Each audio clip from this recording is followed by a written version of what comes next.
Hello and welcome to another episode of our stories and conversations on mental health. I'm your host, Matthew Modica, and my co-host here, Dylan. Co-host. Okay. You'll be the co-host now. Oh, yeah. So we're going to talk about the lack of dealing with the emotions that has led us to where we are today. So the way that, I didn't deal with my emotions was suppressing it. No, I suppressed a lot of emotions, but I was taught to suppress a lot of emotions, like a lot of emotions that weren't acceptable, whether that, anger, frustration, all that sort of thing, and then I internalized and, never expressed to the point that I didn't even know that I had them. So I was different. I was like, I would either do and I'm only learning this now through my psychologist, is that I would either have massive outbursts, just absolutely lose my shit. If I was feeling angry or sad, I'd always be on edge, and it would always lead to anger. And then the other side of it was just not dealing with it at all, like sweeping it under the rug. So if I'm feeling angry or anxious or sad about something, I will go and do something else, play my PlayStation, smoke a joint, write a song to suppress it. Yeah. So I thought doing something else is really kind of, how you deal with emotions. But no, I've learnt now that you've got to actually sit there, acknowledge it, feel what you're feeling, instead of just trying to outburst it or sweep it off. Riding the emotional wave. You got to experience, feel with it, understand it, and then bring yourself up and bring yourself back down. But I think a part of the problem, especially, I don't know, this is for men, is that we're never really taught that feeling emotions are okay, because they're usually demonized, and it's like... Taught to be macho. Well, yeah. So the only emotions that are okay are anger and hate and all that are actually secondary emotions. Because the primary emotion is sadness. Yeah. So, if you dig deeper into, those sort of things, it can generally... You can generally be sad about something. Have you actually looked into that sort of stuff? I've never looked into anything, to be honest. I've just always... I'm angry, and I'd put the blame on my past, and I'm angry because of this with my parents, or I'm angry because of this, and I never really looked into it to see why I was angry, why I was sad. I thought that I had a soft side to me when it came to women. For some reason, I'd write nice love poems and songs to them, and I'd be this real sweet, loving guy. But then, towards other people, I was more angry and aggressive, and had that mentality of not giving a fuck. So I was one of the men that actually did speak up, but I would only confine with women. So I don't know if it's been raised by a female predominantly of my life. No, how do I say this? Because I was kind of raised by both. I don't know, I just find it that I confine. Let me just...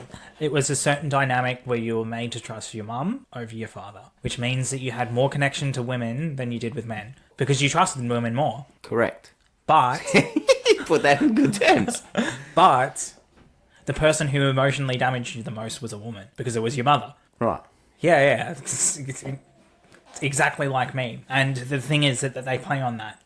And this is one of the really bad things is I was taught that, not necessarily men are bad, but that, men aren't this and all that. And, but the person who emotionally hurt me, the people who have emotionally hurt me the most in my life have actually all been women. And I used to put them on a pedestal and do all this. And I had to kind of bring myself up and bring them down and realize that we are truly equal and all that sort of stuff. But, So I always thought that maybe it was, with my emotions, I was always sad and depressed because, my parents, got divorced when I was a very young age, and I never really had a happy home or happy family, or, I never had, it was just anger towards each other, and there was never any, I was never shown what love was. So I kind of just wanted it, I needed it, and I would...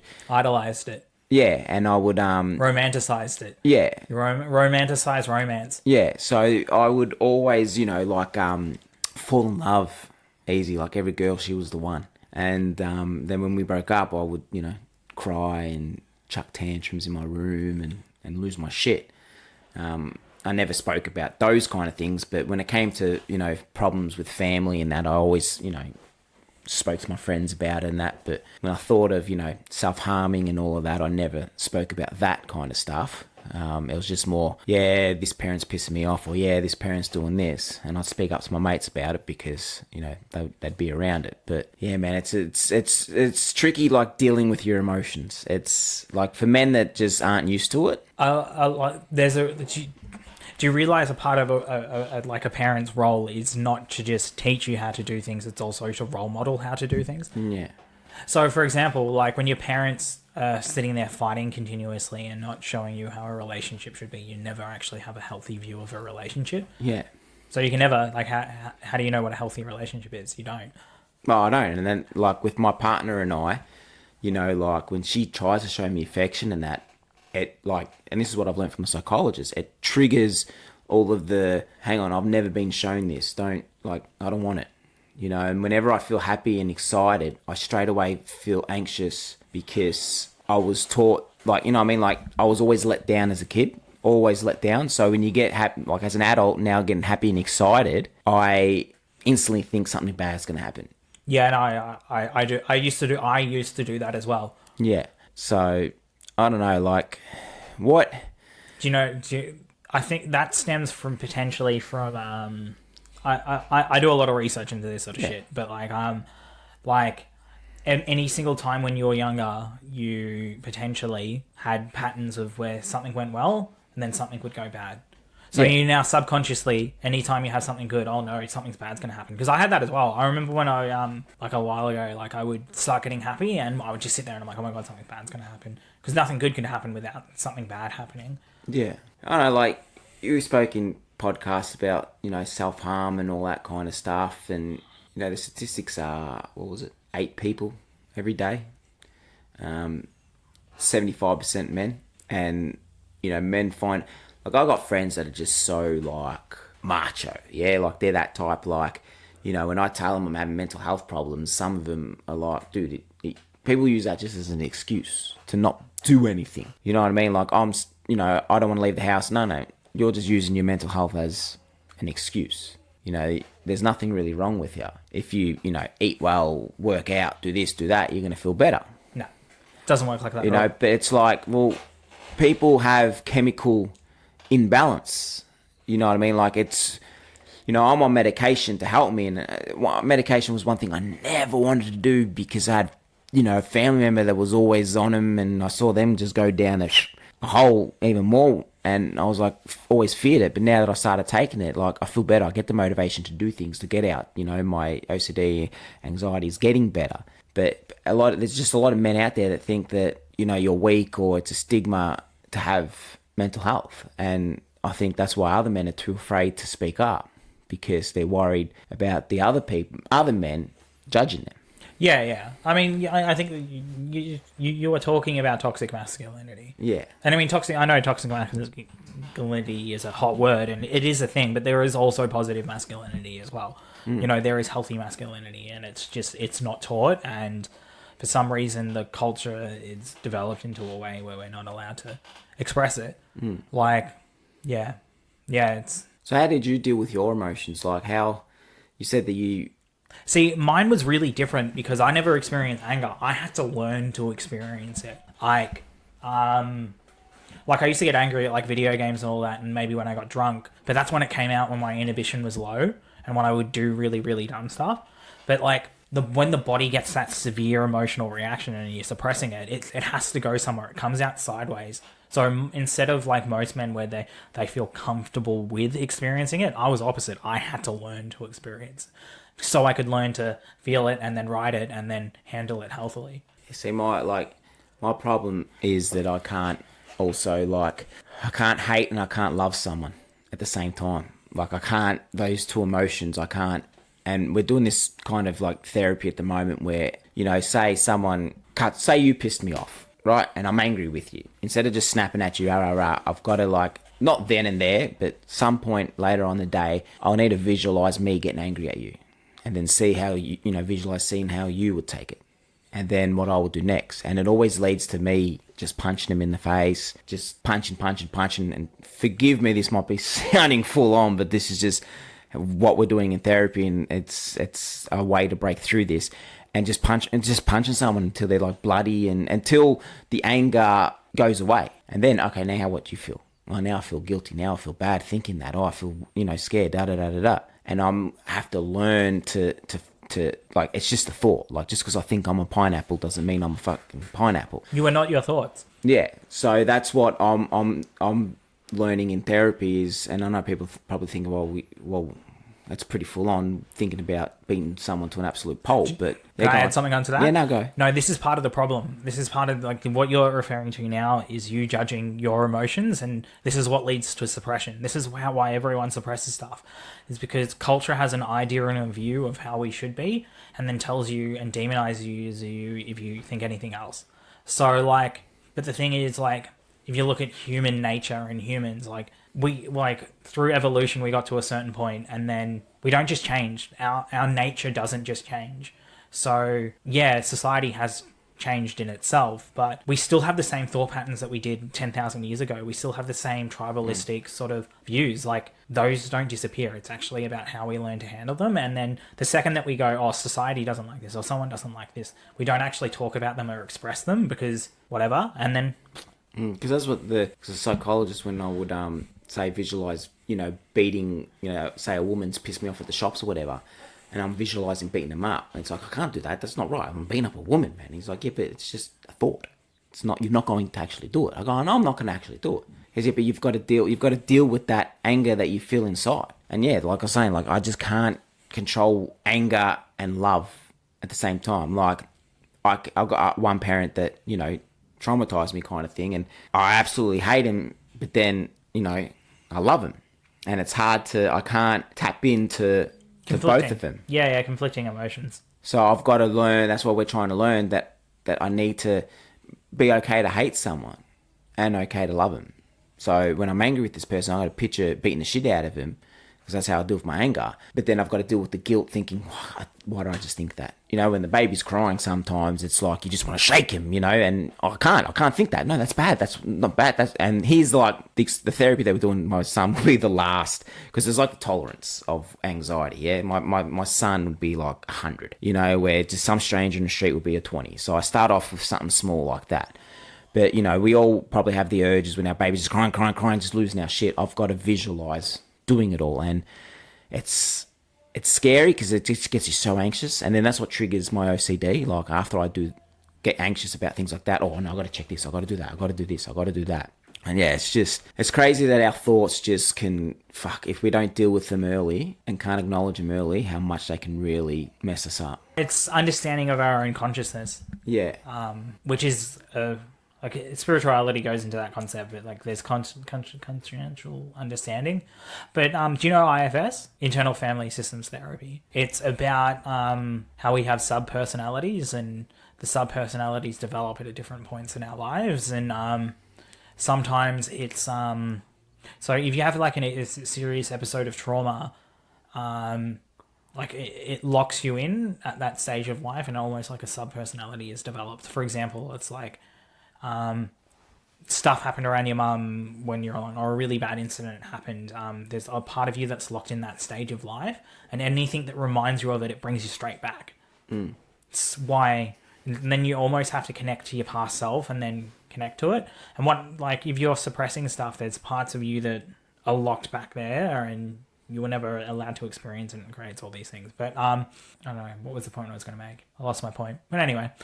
Yeah, no, I suppress. I like when someone does something to me, like, majority of it might be like 10% of them pissing me off, but then 90% of it being something that's happened in the past. Yeah, of course. And it's not the emotion that's the problem, it's the behavior behind it. Yeah. Like, you're allowed to get angry, you're allowed to do this, you're allowed to get frustrated, but it's actually what you do with it. And it's like, especially with anger, it's like, if you get really, really angry, it's okay to walk away and be like, I need to get out of this scenario. And yeah. Well, that's the thing. Like, I always thought anger, and this is another thing I've learned in therapy, like, I always thought anger was you, but that's the action from the emotion. Because whenever I talk aggressively about it, people are like, don't get angry. It's like, no, I'm not angry. That's just how it is. Like what the emotion, what it is. It's like the best way to explain it, the therapist does it the best, is when you're hungry, that's the emotion, that's the feeling. But then when you eat, that's the kind of the action. It's like that. The anger is what you feel here, right? Just because someone's going, rah, rah, rah, doesn't necessarily mean they're angry, but that's just kind of like the thing. Because that's what I always hate. Like people like, you know, don't get angry. It's like, I'm not angry, you know. And then I start getting angry because they're, you know what I mean? I start feeling that boiling in here, and I just start rah, rah, rah afterwards, like getting louder and louder and louder to the top of my lungs. Because people think that anger is just because someone might talk aggressively. They just might be like that. An expression of anger. Yeah, like I, you know, growing up with the family that I had, like both sides of the family, I can't say the W word, but Greek and Italians, yeah, they talk loud. And growing up, that's how it was. Like, they all communicate very loud and with their hands and rah, rah, rah, rah.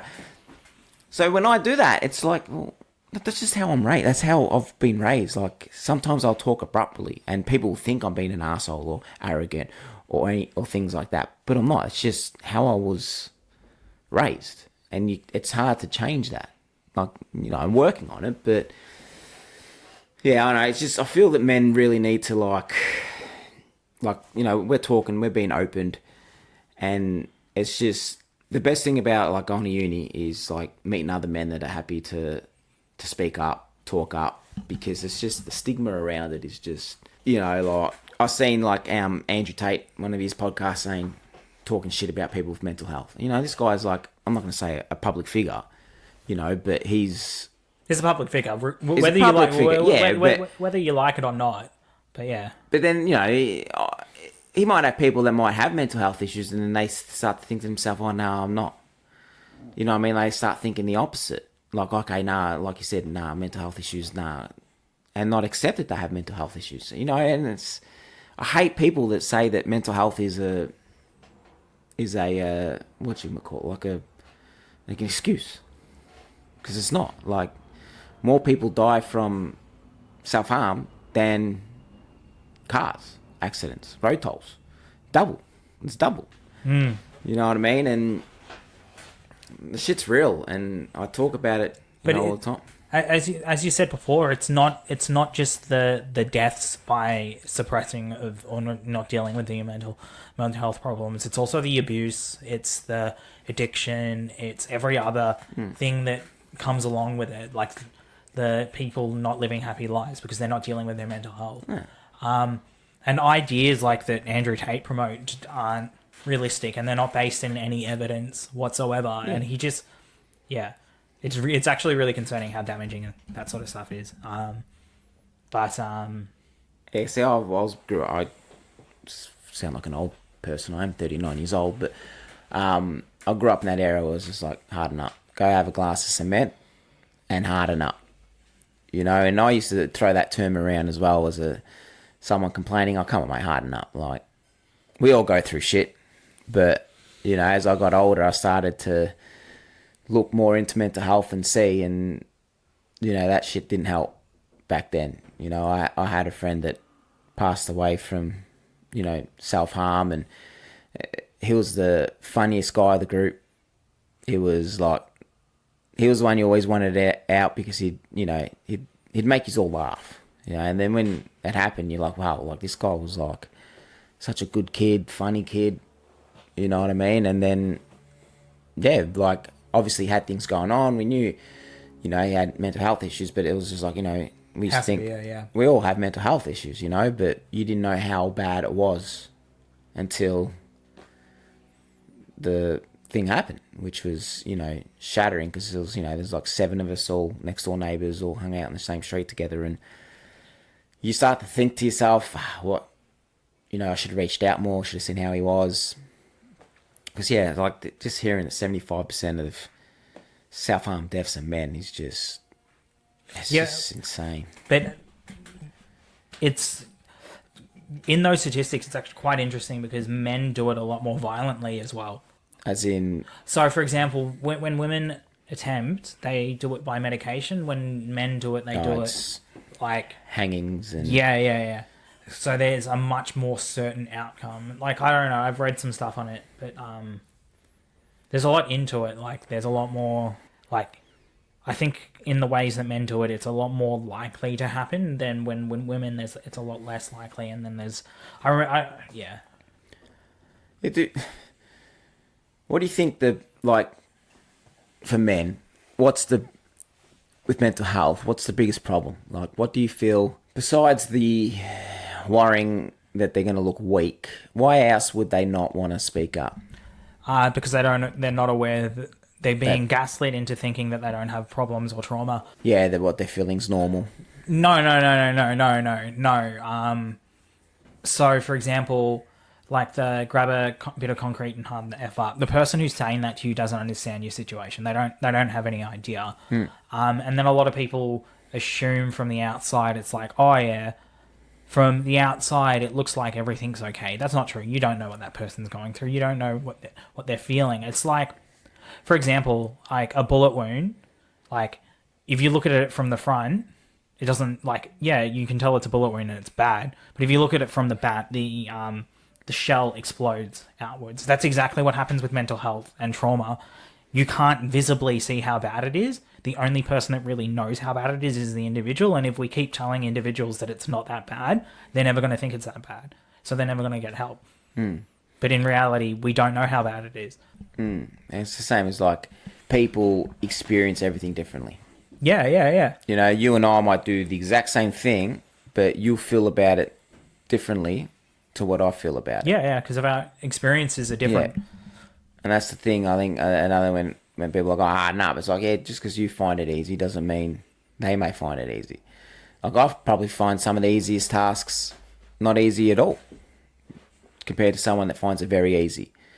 And that's just because of the way I've been programmed, you know, and how I think and stuff like that. And that obviously stems from growing up. But sometimes just when I'm just walking down the street and I'm just looking at people, I like to think what's going on in their minds. You know, like you might see someone laughing and happy, but are they really happy? Like, you don't know. You're talking about facades. Yeah. Yeah, people put on fronts. It's like, yeah, I know. Like, that's what I did. I had to do it. Some people have to put on fronts to survive because people around them don't accept them for who they are. And then people don't learn how to deal with emotions and all that. I think emotional neglect within men is massive. Yeah, no, it is. It is. Like, I think we feel that we're, like, especially when they get married and have kids, they feel that they've got to, you know, support the family, be the person that works, bust their ass off, make the money, make sure everything's good. But the men have got to understand it's okay to have help from the partner. You know, like I never, you know, with my partner, I was like, she was like, I pay for this. No, you're not paying, I'm paying. I was always paying, I was doing this. And now it's kind of, she pays for things because she wants to do it. And I now allow her to do it and I feel less stress from it now. So, like, men need to understand, you don't need to, I know we feel that we need to be the providers, but you can both work together to provide for the family. And you don't need to put it all on yourself, because that's another thing of, you know, when I started with this family, like how I felt like, you know, I've got to do everything, but now we kind of work together. So I don't do anything with everything with the baby. She mainly Yeah. Oh well, yeah. If you want equality, you gotta do across the board. Yeah. What do you think about vulnerability? What do you mean? Like vulnerability, like being vulnerable. Like vulnerable to Just in general. Because vulnerability is a really interesting interesting thing, especially with mental health. Because being vulnerable is exposing yourself. Yeah. And men can't. Like, obviously, there's a lot of women that can't as well. Like, I'm not saying that's not true. I'm saying that men definitely can't. And it's about exposing a point that other people can't see. And sometimes it can just be down to simple insecurities. And if you can't talk about them, then you can never, you know, deal with them or heal from them. It's not just about emotional vulnerability. It's, anything really. Oh, yeah. Yeah, I guess I get vulnerable sometimes, but a lot of men, I don't think are, Yeah. and they've got to like understand that it is okay. Yeah, because they're taught vulnerability is weakness. Yeah, But vulnerability in front of people that care is strength. yeah. Like 20 years ago, when I was, geez, not even like 24 years ago, if a bunch of men were sitting around a campfire talking about their emotions, you'd be like, fucking, we're losers. That's what girls do. They sit around and talk about their emotions. That's Where, not true at all. That's because guys sit there and get angry over stuff. Men do talk about their emotions. It's just very specific ones. yeah. No, I'm just saying that, like, Or well, that I've always with my, I've surrounded, like, I had groups of friends that I could not sit around and talk emotions with because they would be like that. They'd be like, dude, fucking, you know, this is a men's group, you know what I mean? Then I had mates that I could sit around and we can sit there, yeah, all right, we'll probably smoke a joint and talk about feelings and emotions and have a big D&M. But then there's men out there that just don't want to have D&Ms. They're afraid of it. They think it's, it's what women kind of do, but it's not. Like, you need to talk about your emotions. You need to talk about what's on your chest and what's on your mind, because, like you're saying, if you keep suppressing it, it's going to make shit worse. what's the solution? The solution, I reckon, is they need to, I guess, promote more of men's mental health. Like, but within the industries that men are more likely not to speak up.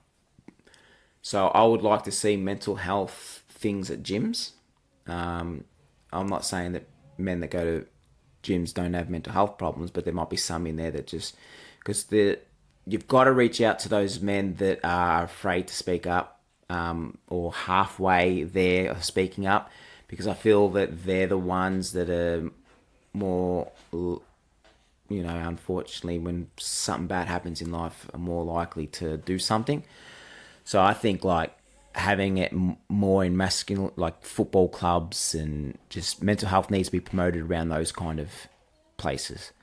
Have mental health coaches, have footy clubs, have mental health coaches. At gyms you got personal trainers and that. Have a mental health trainer.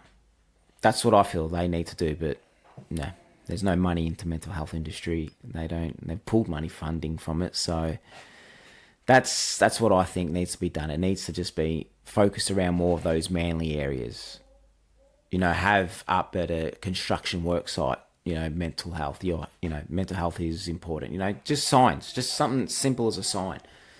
So like a program or something, like a government done program. Yeah, a government funded program where it's okay. We're going to focus on men's mental health, and we're going to focus on the industries where they kind of don't think mental health exists. Or they're too, not manly. I'm not going to say that, but just in those industries and places that people do suffer from mental health, but they're just too afraid to speak up about it. And that's what I'll do, like a big program where it's just, talk, football clubs, everything, construction sites, schools. I think people need to go into schools and do seminars on mental health. If you're not going to make it an elective subject, which it should be, but have people go in there and talk. Men, not, and I'm not being sexist, have women go in there, have men talk about their emotions, because you got to get it then. You get it when they're teenagers, yeah? Yeah, and I'm going to agree with you there, but it needs to be done repeatedly. It's like an ongoing thing. It's like almost like a subject, as you said, like repeatedly. And Well, they'll teach people home economics, how to cook a cake. That will be an elective, but not mental health and well-being. Dealing with mental health and well-being. It should be a class. Like the certificate that we're doing, mental health. This should be a class. Scrap the OH&S and all that stuff, but dealing with people with mental health and all that stuff that living within diversity. These subjects should be taught at school. Not just wait until you finish school and get put in the real world. I think we need to have men go into schools and talk about mental health, because then teenagers then, you probably hear my son crying in this one in the background, but you will have teenage boys at school thinking, okay, I'm not weak if I talk up. You know what I mean? But when you get the person that goes in there, I'm not talking to psychologists out of school. You need to get someone that lived experience, yeah? Someone like ourselves need to go in there and say, hey, you know what I mean? We've done this, all the stuff that you guys have probably been doing. It's okay to speak up about it. That's how I see it. Not have people go in there and teach it that haven't lived it. That's how I feel that, yeah, you got to tackle it on with men especially. You got to tackle it with young men. Yeah, I Tackle it agree. early. It's easier to teach people when they're younger rather than later. Yeah. But unfortunately, a lot of people just still don't see it as an issue. No, it's not that what was it that... I'm pretty sure you said it in class. It's not newsworthy. No, I didn't say that. The teacher did. The teacher did. The teacher said no. The teacher said it's not a hot topic. Yeah, it's not a hot topic. But this is the thing. It's like it is. Like if you look at domestic violence, domestic violence is a symptom of men's mental health. Yeah. Simple. So like, domestic violence is a hot topic and everyone talks about it. But on the other hand, we need to talk about what prevention techniques. You know, we talk about preventing DV, but we need to talk about preventing mental health, because not justifying what people do, like all men do in those scenarios, but, you know, if you can adequately support men's mental health, it will probably lead to less scenarios of DV. Like, I think a lot of things, if they focus on fixing mental health, a lot of things that happen won't not happen, but will decrease. You know, I think sexual abuse, I think domestic violence, I think assault, I think robbery, you know, people, you know, crime. We're having this debate no longer. Crime has just gone up in highest it's been in 20 years. And, you know, why are these kids stealing stuff, breaking into stuff, doing that? Why are they doing it? Like, is anyone asking why? Instead, it's like, oh, lock them up, throw away, don't... Okay, but why are they doing it? Is it because they have mental health issues? Do they come from a family that are neglecting them? I would 100% say yeah, absolutely. Yeah. They're not getting their emotional needs supported. Exactly. So, like, instead of, you know... And I was one of those people that would be like, man, just fucking lock them up, don't let them out. Well, maybe it's their home environment. Maybe it's the way they've been brought up. Maybe it's the way they've been raised. Maybe it's like they've got no discipline. They've got no this, no that. So then they go out there and do what they want. It's not... It's their fault, but it's also, you know, their upbringing. So, I don't know, but that's how I think we need to tackle it. We need to really tackle it at the school level. 100% school level. If they're willing to... I'm getting in trouble for saying this. If they're willing to bring diversity into primary school... you know, promote non-binary stuff and transgender stuff. If they're willing to do that, they should also do mental health, because like those communities also suffer massively to mental health as well. Like a person that, you know, that has same-sex relationships, they're more likely to experience self-harm, death by self-harm, 5 times more than a straight person. You know what I mean? So if you're going to put that into schools, put in mental health. Because those people not only, yeah, all right, you're telling them it's okay to be non-binary, or it's okay to, you know, love someone for the same sex. Cool and all. But what about them having to deal with it to open up to their parents, or open up to their friends, or open up to people? You need to teach them that part, not just tell them it's okay to open up. You need to teach them how to deal with opening up. And that's why mental health needs to be preached at school. Which is vulnerability. There you go. I told you, I'm not the smartest tool in the shed, man. Sharpest tool in the shed. Smartest tool. Anyway. But yeah, What's your final verdict before we close up here? Anything you got lastly to say? mental health. What do you feel is like the way? The way? Yeah. I am very much focused with mental health, focusing on the individual rather than the community. And it's a really weird thing to say, but I think that teaching individuals to be strong helps people a lot more than rather than trying to teach a community how to treat someone with mental health issues. I'd rather have someone who has mental health issues be strong than a community know how to deal with, not saying not know how to deal with the someone with mental health issues. And the reason why I say this is because not everyone in the community gives a shit. You can teach the community, oh, you need to treat this person better and this and this and that, and they're not going to care. But if you ultimately teach the person how to handle their mental health problems better, that means they can deal with the shit people in the community. I think that there needs to be more specialized education towards individuals and how to handle things across the board, from men, women, people, people with, who are trans, LGBT, all that. Help on the individual and help them deal with every day-to-day life, because at the end of the day, they're going to be dealing with dickheads no matter what they do. And, that's true. And them being stronger, they can learn to go, okay, that person's a wanker. I don't want anything to do with them. Not as simple as that, I know. But be better in that world rather than trying to teach someone who doesn't want to change that they need to treat someone that they don't like better. Yeah. Put the energy in the people that actually care and want, and put the energy in to people. You're never going to change people's minds. So just worry about the people around you that accept things, and not worry about people that are never going to change their ways. So that's a good way to leave it, I think. But you guys let us know what you think in the comment section below about men's mental health, about dealing with emotions, all the things we kind of covered in this episode. Hopefully we get Dylan on more, because like I said, he's a very insightful, very smart person. Always appreciate having chats with him, especially on our lunch breaks. It's cool. We have a lot in common personally, so it's it's good fun. But like I said, I'm trying to adopt you onto the show, mate. We're gonna have to work out a contract after this. Work out a figure. But thanks everyone for watching. Let us know in the comment section below what you feel if you're watching on YouTube, if you're listening on Spotify, Amazon Music. Be sure to hit that follow button. Be sure to hit that subscribe button. And let's spread the word for mental health and let people know that it's okay. Thanks, guys. We'll talk to you soon. See ya.